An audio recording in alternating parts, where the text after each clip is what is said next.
coup de théâtre hier soir avec la renomination de Sébastien Lecornu à nouveau à Matignon. Manque d'inspiration ou continuité assumée? Et maintenant, quelles conséquences? On en parle avec notre invité Benjamin Morel. Bonjour. Bonjour, bienvenue à Bonjour. vous. Vous êtes politologue, maître de conférences en droit public. Est-ce que d'abord ça vous a surpris cette annonce? Au moment où elle est tombée assez tard hier soir. Bizarrement, non. Enfin, le sentiment, ça a été tout ça pour ça, parce qu'en fait, c'était le nom qu'on avait la veille. Mais depuis, on avait eu une note quand même et une invitation au chef de parti qui les conduisait à arriver ce jour-là à l'Élysée. On avait eu ces 2h30 de réunion. Et finalement, on a attendu le nom du Premier ministre jusqu'à 22h. Et donc, on s'est dit, peut-être, en effet, le président a-t-il changé de scénario, d'avis? Et bien, visiblement, non. Juste peut-être, Oui. pourquoi avoir accepté la démission de Sébastien Lecornu si c'est pour le renommer 5 jours plus tard? Alors, il y a une réponse technique et une réponse politique. Dès le moment où le gouvernement partait en capilotade, où Bruno Retailleau partait, etc., vous déposez la démission de votre gouvernement. Et ensuite, vous pouvez être renommé derrière. Quand on parle de grand remaniement ministériel, c'est ce qui se passe, d'où les gouvernements, Borne 1, Borne 2, Fillon 1, Fillon 2, etc.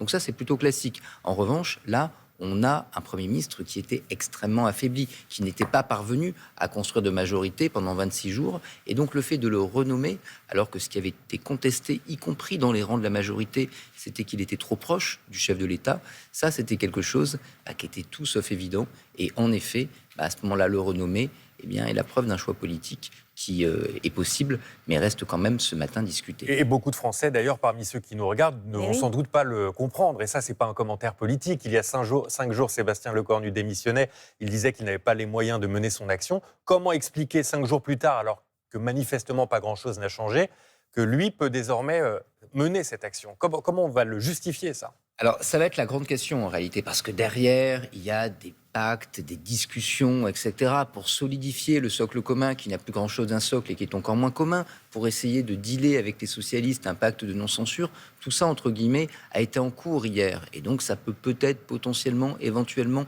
avec de la chance, tenir. Ça fait beaucoup Néanmoins, d'adverbes. Peut-être, éventuellement, potentiellement. tout est dans l'adverbe, et là, vous avez vu qu'il y en avait plusieurs. Donc, on verra si on a encore un gouvernement la semaine prochaine. En tout cas, en effet, pour arriver à faire comprendre ça à la population, et derrière, aux électeurs, socialistes, LR, qui vont quand même faire pression sur leur groupe politique, ça va être un vrai sujet et un vrai enjeu. Sébastien Lecornu, il a les avantages de ses défauts, d'une certaine façon. Son avantage, c'est qu'il est proche du chef de l'État, et que donc, il peut négocier avec lui. Le moine soldat, il peut négocier avec lui et probablement arracher de lui-même des concessions. Là, il dit avoir carte blanche, enfin Emmanuel Macron dit lui donner carte blanche, et ces concessions, elles sont nécessaires si vous voulez ramener les socialistes à bord, notamment. Le problème, c'est que c'est également un proche du chef de l'État.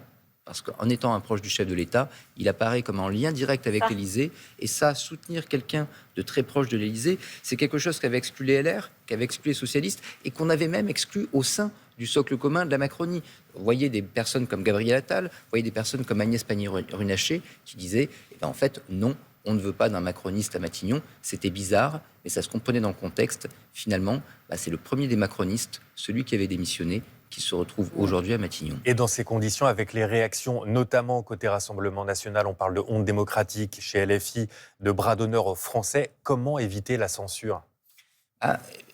Il y a deux groupes sur lesquels ça tient. Le groupe LR et le groupe PS. Le groupe LR, il est acquis parce qu'en fait, hier, les députés LR se sont réunis, ils ont dit on participe au gouvernement. Donc, ce faisant, quand vous avez des membres à vous dans le gouvernement, vous n'allez pas le faire tomber. Donc, ceux Même qui si sont la Bruno charnière- Retailleau semble désormais défavorable au fait de participer au gouvernement? Oui, mais s'il a été défavorable, ils ont voté quasiment à l'unanimité hier pour rentrer tout de même. Donc on voit qu'il y a un jeu qui se joue entre Bruno Retailleau et Laurent Wauquiez et que cette manche-là, elle est plutôt gagnée par le camp Wauquiez. Ce qui est paradoxal parce que Laurent Wauquiez voulait sortir du gouvernement il y a une semaine.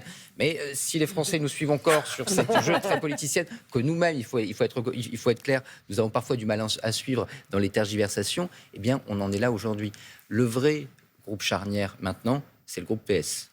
Et ce groupe socialiste, il est dans une position compliquée parce que le reste de la gauche ne veut pas entendre parler d'un gouvernement Sébastien Lecornu parce qu'une partie de son électorat risque de se sentir quelque peu offusqué. Et donc, il va falloir lui faire un gros, mais très gros cadeau pour qu'il ne censure pas. Sachant que même si le groupe décidait de ne pas censurer, il suffit que 23 députés socialistes, sur la petite soixantaine de députés actuels, décident de censurer pour que ça tombe. Ah oui. Donc, il faut qu'il soit Le gros unanime. cadeau, c'est suspension pure et simple de la réforme de retraite. Visiblement, sinon, ce sera censure. Exactement, c'est la suspension de la réforme des retraites parce que c'est très identitaire pour l'ensemble des gauches et que si les socialistes obtiennent ça, ils sont persuadés que, au fond, tout le monde à gauche ne pourra que leur rendre grâce d'avoir arraché ça. Le problème, c'est que c'est identitaire pour d'autres groupes politiques, notamment Édouard Philippe, Horizon, qui hier a freiné les négociations. Si on a eu un Premier ministre aussi tard, c'est en partie à cause de ça. Parce que Édouard Philippe, pour 2027, il n'a échappé à personne qui voulait devenir président, eh bien, pense construire sa candidature sur la crédibilité économique. Et donc, si vous lâchez là-dessus, ça s'oppose. Un dernier mot sur Emmanuel Macron, critiqué jusque dans son propre camp. Est-ce qu'il est un homme seul, désormais ? Il est un homme très affaibli, en effet. Et le président de la Ve République n'a pas autant de pouvoir qu'on peut le penser quand on regarde ça de manière un peu macro. Le président de la République, il n'a du pouvoir que quand il a une majorité. Aujourd'hui, même ceux qui naguère se disaient macronistes, les Renaissances, les philippistes, etc., sont dans une position d'opposition larvée, en réalité. Édouard Philippe demande la démission. Vous avez un Gabriel Attal qui n'a cessé de dire cette semaine combien de distance le séparait du chef de l'État. Cette situation fait qu'Emmanuel Macron n'a jamais été aussi seul et qu'on n'a probablement jamais eu sous la Ve République un président aussi isolé. Merci Benjamin Morel. Merci à vous. On rappelle que vous êtes politologue, maître de conférences en droit public.